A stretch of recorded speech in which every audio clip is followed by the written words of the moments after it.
Hey y'all, if you're looking for a delicious egg-free chocolate cupcake recipe, well, I have one for you today. I'm going to show you how to make these delicious egg-free chocolate cupcakes with a creamy sweet marshmallow filling on the inside and a beautiful shiny rich chocolate ganache.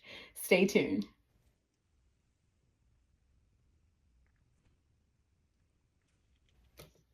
Hey y'all, welcome back to another episode of In the Kitchen with Baker Girl. Thank you, Jesus. It is another beautiful day to be in the kitchen. Now, today's recipe is a delicious egg-free chocolate cupcakes. Now, I'm doing this egg-free because number one, this is how I make these cupcakes. And this is how I've always made them. And also because of the price of eggs nowadays, we are all, myself included, quite happy to bake a recipe that does not require eggs. Plus, years ago, and I mean years ago, I was the head baker at it was a restaurant slash bakery. And at another location, they also had a cafe. And I was the head baker for both locations. And I used to make a high volume of these cupcakes because number one, everybody loves chocolate. And number two, I could make a lot of them in a small amount of time, and I could keep the pastry case filled with something that was very popular because, of course, everybody loves chocolate and everybody loves to grab a chocolate cupcake, and it wasn't anything, like super duper complicated. It took a ton of time. So I had quit making these, and I've made so many of them, I just quit making them for a long time. But I thought, you know what, it's a good time to bring that recipe back because, of course, number one, it doesn't require eggs. And number two, it's delicious. So why not bring it back? So I have recovered from my, chocolate cupcake overkill. I've recovered and it took a few years, but now I thought today I would bring back a classic. So that is what I will be making in today's video. Now, don't forget to like and subscribe so you won't miss out anytime I upload a new recipe. Now, this cupcake begins a little differently than the way you normally would begin a cupcake, and we are going to begin by blooming our cocoa powder. Now, blooming your cocoa powder is very simple. You're simply taking cocoa powder and pouring boiling water over it, and you're kind of like waking up the cocoa powder. So that is what I'm going to be doing, and it's not, this is not like a strict requirement, but it makes your chocolate taste 10 times more like chocolate. Because as I say, you're like waking up your cocoa powder. It's a dry product, so you're rehydrating it. And when you rehydrate it, it's like, it's no longer that dry product anymore. And it also helps to add moisture to your chocolate cupcake or cakes if you choose to make this into cakes. So I'm going to go ahead and I'm going to use 2 types of cocoa powder. And I need 40 grams of that. Okay, and by the way, the recipe, of course, will be in the description box below. I'm also going to use some black cocoa powder. Now, I love black. Oh, look at it. It's so rich and dark. I love black cocoa powder. And it's very strong, so you don't need much of it. If you use too much, it can make your baked goods bitter. So I'm not going to use no more than 10 grams for this recipe, because if you use too much, as I say, it'll make it bitter. So there's kind of like a sharp color contrast between this cocoa powder and, of course, the dark. Now, I am using natural unsweetened cocoa powder. You can use Dutch cocoa powder for this, but this is already super Dutched because it's gone through the process. So there's no need to use both Dutch cocoa powders here.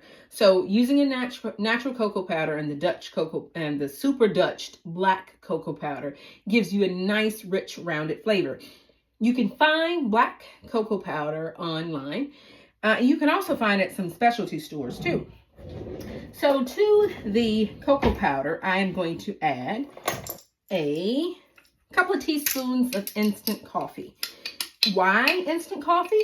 Instant coffee always makes chocolate taste more like chocolate. So the flavor just gets a little stronger. And it's like It's like a secret ingredient when anytime you're making something with chocolate. It works well with cookies too. So I'm going to add in 2 teaspoons of instant coffee. You can use, if you have brewed coffee left over, you can use hot brewed coffee in lieu of the hot water. Now to the coffee and the chocolates, I'm going to add some water. And of course, we are bakers, so we weigh things. Now this is hot water. So it's 1 tablespoon, 2, 3, and 4. That is hot water. I'm going to add that to it and then just mix it in. You want this to be, yeah, I figured I was going to need more water than that. You want this to be like a, not like a paste, but it shouldn't be like some thick gumminess. You do, but it shouldn't be liquid either. So that is 7 tablespoons of water. And just mix it in. And I think that ought to do it. Because as I say, you don't want to add too much water to it. It can change your recipe if you add too much water. So just mix that together. And we have rehydrated the cocoa powder. And this is called blooming cocoa powders. Essentially what it is. So if you see a recipe where it says bloom your cocoa powder in hot water, well, this is how you do it. Okay, so set this aside and let that cool completely, and we'll pick that up when we get ready to add it to the recipe. So we are going to start with the dry ingredients. So here I have all-purpose unbleached flour. I'm going to sift my dry ingredients together just to make sure there are no lumps. And I need 2.5 cups of flour, which is 350 grams. And you all know I like to measure out I like to weigh out my ingredients, because if you weigh out a recipe, it will be accurate every time. Better than you guessing about, what you put in it. Besides, when you bake by volume as I do, and you bake, you can scale your ingredients. If I need to make 200 of these cupcakes, I can just scale my recipe accordingly. Now, before I sift all my flour in, I'm going to go ahead and add in my leaveners. So I need 1, and I've got my cheat sheet. I've got my cheat sheet over here. I need 1.5 tablespoons of baking soda. Now, why am I using baking soda and not baking powder? I'm using baking soda because I will be using buttermilk in this recipe. And because I'm using natural cocoa powder, I'm using baking soda. Now, that's a whole nother topic, I know. But if you use Dutch process, come on, baking soda. If you use Dutch process, all Dutch process cocoa powder, you would use baking powder. But because I am using natural cocoa powder, I am using baking soda. Natural cocoa powder is acidic. Dutch cocoa powder, the Dutching process removes the acidity in it. So you would use baking powder for that. But since I'm using one acid, which would be the natural cocoa powder, I must use another acid to react with it. And of course, I'll be using buttermilk. So buttermilk is acidic. Baking soda is acidic. Cocoa powder, the natural cocoa powder, is acidic.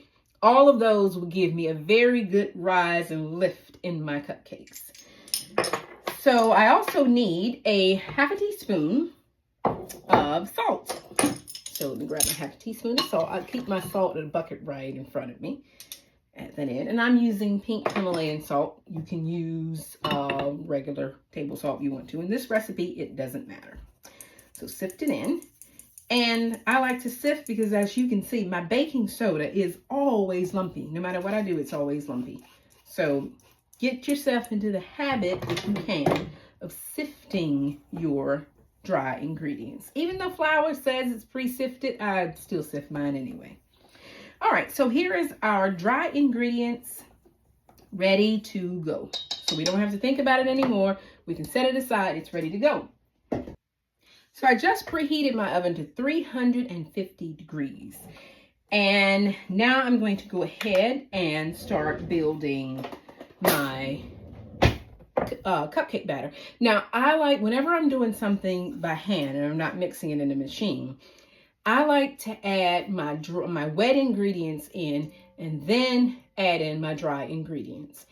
Why? There's a couple of reasons why. Number one, you don't run the risk of over mixing it if you add your wet, you add your dry to your wet. Because when you add wet to dry, you always have that little pocket down in the bottom that you start working at to smooth out. And then, of course, you start overworking your batter. If you add dry to wet, you can gradually mix it in, and then that eliminates any lumps or pockets of dry flour sitting down in the bottom of your bowl. So here I have 2/3 cup of vegetable oil. I'm not using butter. You can use melted butter if you want to. That's perfectly fine. That's entirely up to you. And to this vegetable, I will be using 300 grams of sugar. And I'm going to go ahead and whisk that together. It'll be sandy at this point. Now I'm going to add in my vanilla extract. And I don't measure this, although I do have a measurement for it, but I don't measure it. It's just, doop, doop. That's 1.5 teaspoons. Real vanilla extract. Whisk it in.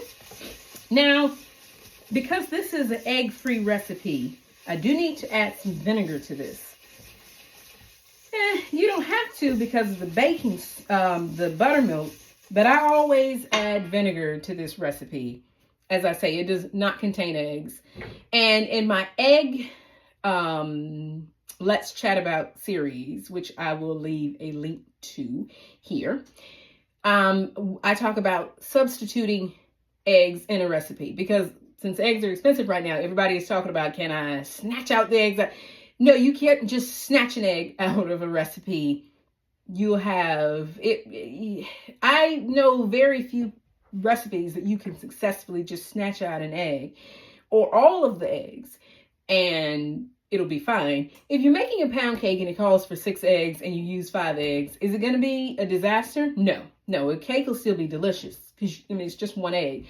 But for most recipes, if you just want to completely eliminate the egg and add in, some other stuff, I am not a fan of swapping out eggs for mashed bananas and applesauce and flax seeds and all.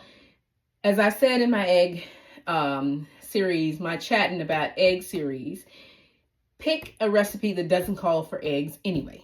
And that will save you a lot of time and a lot of worry about, getting the perfect balance, because the recipe is about a perfect balance of blending various ingredients together and turning them into something that's delicious and edible, and it needs to be balanced. So to save yourself the worry, my biggest tip is just to pick a recipe that doesn't call for eggs, such as these chocolate cupcakes. They don't use eggs. So I'm not worried about messing up a recipe because this recipe I've already formulated not to contain eggs. So I'm going to go ahead and measure out 2 teaspoons of apple cider vinegar. And I'm using raw apple cider vinegar, but you can use regular white vinegar as well. It's fine. And just mix that together. So now it's time to go ahead and whisk in the buttermilk. So this is homemade buttermilk, by the way. And it smells really, really good. This is not vinegar or lemon juice added to milk. I took real Old Country buttermilk and I added some of it to milk, regular whole milk, and then let it stand until it turned thick and it soured, and that is buttermilk. So I need 1 cup of buttermilk, and I am going to measure this, even though I'm fonder of weighing than I am, but for this I'm going to measure, and I'll give you both weights and measurements as well. But you can see how thick and creamy that buttermilk is. Go ahead and add the buttermilk to it. Okay, that's 222 grams. Nice to know. Okay, and then just whisk in the buttermilk. just like that. And I'm done with my scales, so I can set this aside. Now we can add in the cocoa powder that we bloomed earlier. So here it is. It's nice, it's cooled. So I'm going to go ahead and add this right into this. This is the chocolate bit of the chocolate cupcake. So all the chocolate you add in here is what will be in your chocolate cupcake. That chocolate smells so good. Oh, wow. Just whisk it in. You can appreciate now why you add the cocoa powder in, the bloomed cocoa powder in at this point. If you try to add this, when you add the flour in, it would just you'd overmix it. At this point, I can take my time and make sure I whisk this until it's perfectly smooth without any worries about over whisking. Now, while I'm whisking this, I can chat with you a little bit about baking without or using alternative ingredients, because I don't like to think of it as I'm missing anything because I'm using alternative ingredients.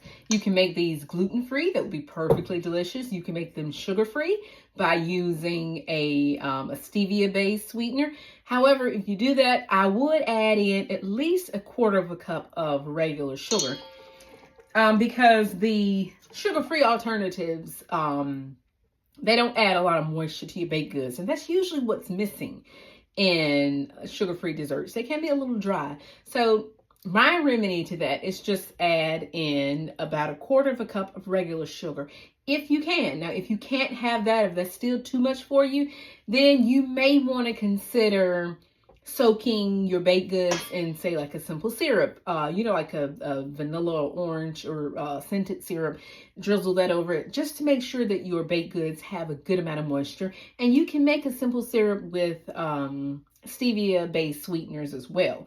It's no trouble. I make them and it works out just fine. By the way, if you have any questions about alternative baking or different methods of baking, whether it's gluten-free, sugar-free, egg-free, nut-free, just leave a comment and I'll be more than happy to share whatever the Lord has allowed me to learn over the years. And I have been a baker for many years, so whatever I can share with you guys, I'm more than happy to pass it along. Now I'm going to go ahead and add this to I'm going to add my dry to my wet. And I don't need to be too fussy, but I don't want to just dump it all in there. That's what I meant when I was talking about adding your wet to your dry, or your dry to your wet. Why do I keep saying it backwards? I think I say it backwards because we're so used to adding your wet to your dry.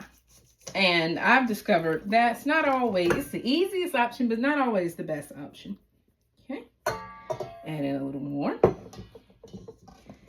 And as usual with flour, anytime you're baking with flour, because flour has, a consistency of its own, and that can depend on the brand of flour you use or the time of year you're using it. If your cupcake batter is looking a little dry, go ahead and add in just a few drops more buttermilk. It's fine. You may need to do that. You may not need to do it, but you would rather add it in than not. Now at this point, I'm just going to start folding with my whisk. I'm not so much mixing anymore as I'm just giving you a fold as I mix in the last bit of flour, because you don't want to over mix it. And that is done. No more mixing. Clean that off, and now I'll switch to my spatula and just make sure it's nicely folded, just like that. Okay, so chocolate cupcake batter is done. Now it's just time to get the mixture into my cupcake molds. Now I'm using jumbo muffin trays, and this is what I used baking, because the regular size cupcakes are fine, but to me, if you're filling a cupcake, if you got a teeny little cupcake like this, which is the regular size, then you got to carve out the middle of it, and then it just becomes not a whole lot of cupcake there. So, and I like a good size cupcake. I don't want a little teeny, something, little something. So I use jumbo muffin containers, and they don't end up being these huge cupcakes, by the way. You don't have to fill this to the brim. I'm just using some baking spray flour. You don't have to fill them brim full, by the way. But it's a lot better than those little short, little mini, regular size cupcakes. So I'm just going to use a cookie scoop and portion this out evenly. And I just start off with 1 scoop per cupcake. And then I can always go back and add more to each cupcake as needed.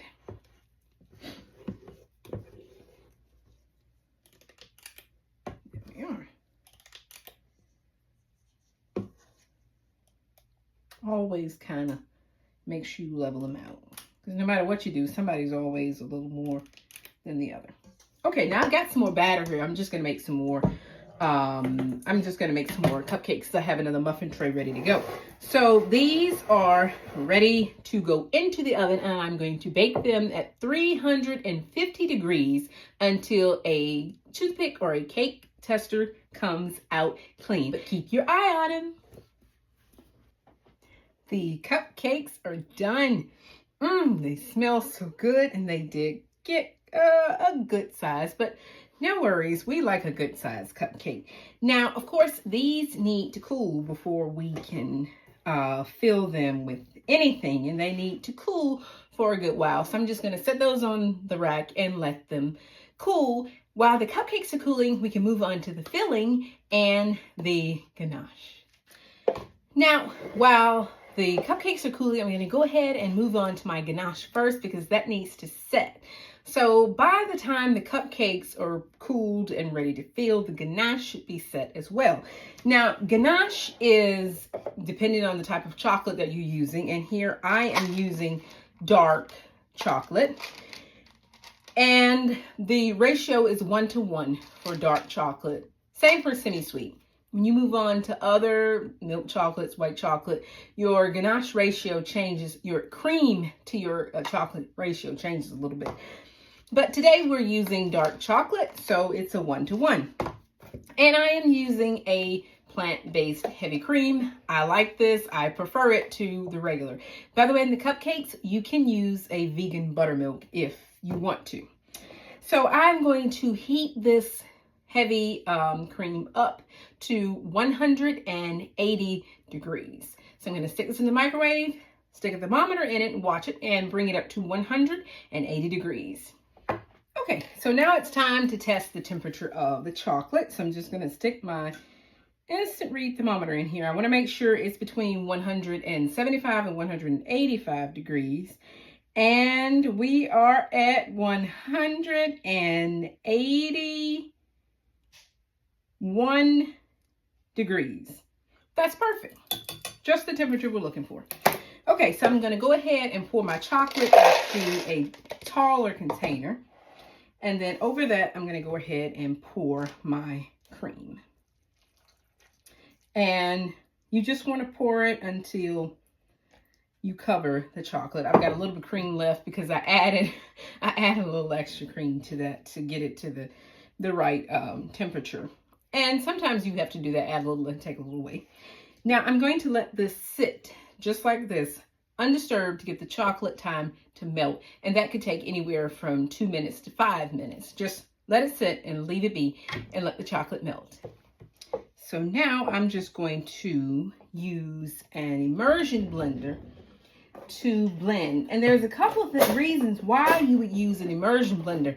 The immersion blender, it purees it and completely blends it without whipping air into it, which a spatula or a spoon or anything else will do. That will mix air into it.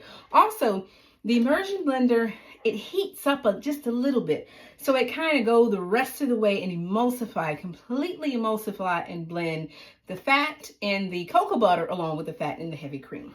It's going to be a little noisy.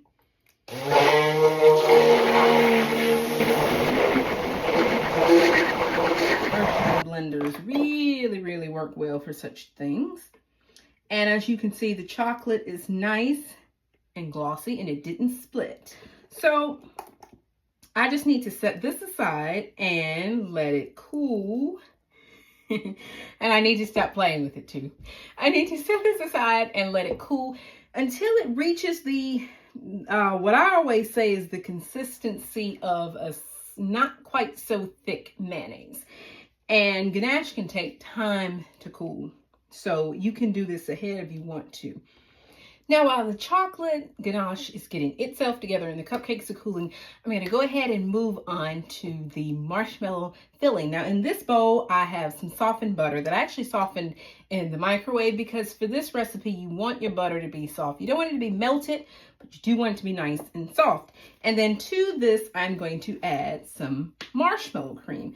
And I'm going to add about a half a cup of marshmallow cream. Of course, this is a little tricky to measure at any at any point, so I'm not gonna, you don't have to be obsessive about it, because it's a tricky ingredient to measure, no doubt about it. And then here I have a cup of powdered sugar. Tip that in there. Maybe I should have got a bigger bowl. And I'm also going to add in some vanilla extract. About a good teaspoon of vanilla extract. I like it to be a little on the strong side. And I'm also going to add in a pinch of salt, because I'm not using salted butter. And I just need to take a whisk and whisk this together. Now, you can obviously do this with a handheld mixer if you want to, but I just prefer to do it by hand. Yes, it's a little messy, but at this point, it's going to be messy no matter which way you go. So that's why I wanted the butter to be a little softer than normal, because otherwise you're just going to fight it the whole way. But don't fret about it. Just mix it till it gets smooth. There we are. And it's nice and smooth. You can also do this with cream cheese if you prefer. You can swap out the cream cheese for the marshmallow cream, and it'll be equally delicious. So I'm going to transfer this into a piping bag, because it's much easier to get this into the cupcakes with a piping bag than it is with a spoon, although you can use a spoon. Cupcakes are nice and cooled, and I've transferred them to a baking sheet. Now it's time to remove the centers of the cupcakes so we can fill them with our marshmallow crème filling. Now, to do that, there's a couple of things you can use. You can use an apple corer, which I do not have. You can also use a large round metal cake piping tip. You can also use a small paring knife to just cut out the centers. This could probably cause the cupcake to squish, so just be real careful and cut out like that. And you want to angle your knife around like that as you cut, of course. So just remove that and save these. Don't throw them away, because you can eat them. And I'm also going to put the tops back on these. So I'm just going to take just a little bit of the filling out. You can leave it, but you get less filling in your cupcakes if you leave it all in here. So I'm just going to scoop a tiny bit out and just put that in a bowl. Be delicious as a snack. And if you're working with kids, that can be their little treat until it's time for dessert. So just scoop a little bit of the filling out. Be careful not to go all the way to the bottom. You just want to hollow out the inside of some of the cupcake, but you don't want to go crazy, because you don't want a ton of that filling in it. Just enough to give you a nice little surprise in the center. So I'm going to go ahead and do the same with my remaining cupcakes.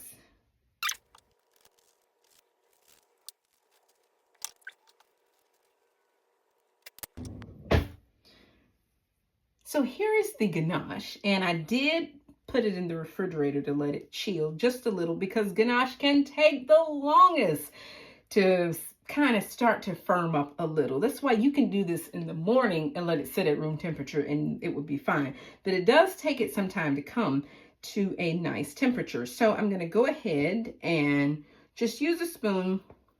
By the way, working ganache is a little messy. We're working with chocolate is kind of messy in general. And I'm just going to add a little spoon of ganache, not too much, down in the inside of the cupcakes. And be neat, because ganache can literally go every which way. Just a little surprise down in the inside. It's about a teaspoon amount. Okay. And a little in the last one. And the reason why you don't want to overfill it is because you will be adding the tops to these as well. So if you add too much, and we're going to trim the tops down, we just want the very top cap of it.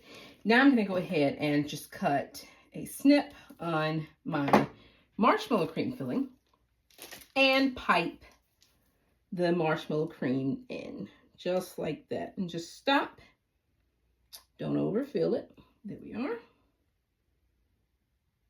And there we are. And now I'm just going to take the very top of my little caps that I reserved here, and I'm just going to snip with straight cut, just snip the excess off just a little bit more. You want a nice even level surface. And there we are. We've got a nice even level surface, and minus the little raggedy top, you wouldn't even know there's something on the inside. So I'm just going to do that with all of my cupcakes. I'm just going to kind of top them off just to make sure. There we are. Just to make sure we don't have that little dip. And I'm going to repeat that with all of my cupcakes.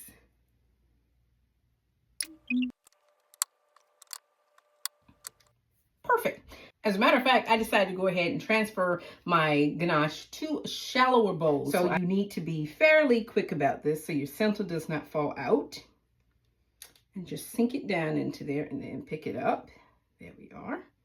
And as you can see, this is a lot neater and you get a nice, smooth ganache. And you can always go in and fill in any little extra areas with a little extra ganache. And just repeat with all of your cupcakes. So I've got the cupcakes covered with the ganache, and it is so beautiful and shiny. Thank you, Jesus. Now, of course, you can serve these just as it is. You don't need to go to the next step that I'm going to go, but I like to dress them up a little bit. So I'm going to put these in the refrigerator to give the ganache time to set up a little bit before I pipe on the glaze. So the ganache is set up very nicely. Now it's time to pipe on our little something extra. So I've got just some simple vanilla glaze here. It's just a mixture of confectioner's sugar and a little bit of heavy cream. And I'm just going to snip off a tiny piece. And I'm going to practice. Let me find something to practice and drizzle on.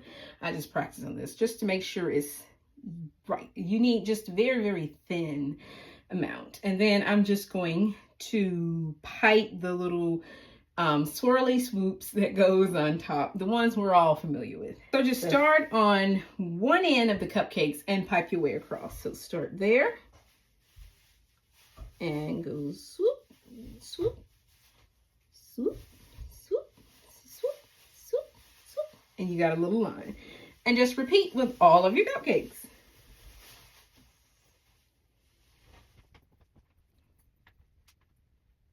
And there we are.